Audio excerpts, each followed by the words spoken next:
जब कोविड काल था तो एक बहुत प्रधानमंत्री राहत कोष बना था, आज भी उसकी ऑडिट नहीं हुई। और दर्द तो तब होता है कि सारे कर्मचारियों से पैसा काट लिया, जब वही कर्मचारी हमारे नहीं हमारे साथी मरे तो उनको भी कुछ नहीं दिया गया। और उस जमाने का डीए आज तक रोके पड़े, 3 किस्तें आज तक नहीं दे रहे। तो ये लोग किसी के नहीं, ये खुद अपने भी नहीं, ये दिन रात इनको हवस हो गई है, इनको जीत की हवस हो गई। गलत और सही पर ही नहीं बात करते, इनको सिर्फ और सिर्फ जीत चाहिए। कैसे चाहिए नहीं पता, एन कैन प्रकारेण ही जीत ही धर्म मानते। इसलिए इनके सामने विपक्ष भी उतनी मजबूती से बात नहीं रख पाते, उनको भी दबाए रखते हैं, अलग अलग तरीके से दबाते हैं। लेकिन इस देश में बहुत लोग हैं आप जैसे, जो आज भी सच के साथ खड़े हैं और सच के साथ लड़ेंगे भी।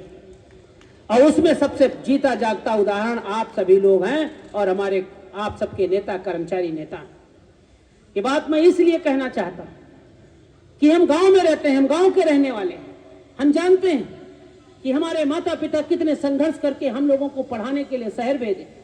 और आज भी दर्द होता है कि आज भी किसान का बेटा, मजदूर का बेटा, गांव में रहने वाले खेतिहर का बेटा, वो खुद अपने शरीर पे बनियान नहीं पहनता है, पैरों में अच्छे चप्पल नहीं पहनता है, लेकिन अपने बच्चों को पढ़ाता है, बड़ी मेहनत से पढ़ाता है, क्योंकि वो जानता है कि हम नहीं पढ़ पाए।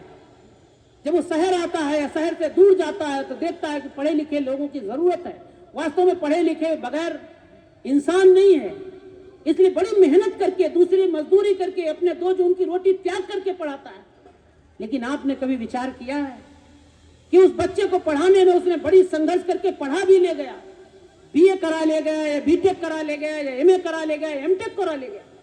लेकिन आपको यह भी विचार करना होगा कि चाहे जितना बड़ा पढ़ लिख जाओ, जो लखनऊ और दिल्ली में बैठे लोग हैं, यदि वो आपकी सोच के, आपकी विचार के नहीं है, खेतिहर के नहीं है, गांव के नहीं है, गरीब के नहीं है, मजदूर के नहीं है, तो जो नौकरी देने वाले लोग हैं, आपकी पढ़ाई चाहे जितनी ज्यादा हो जाए, लेकिन वो नौकरी देने वाले नहीं।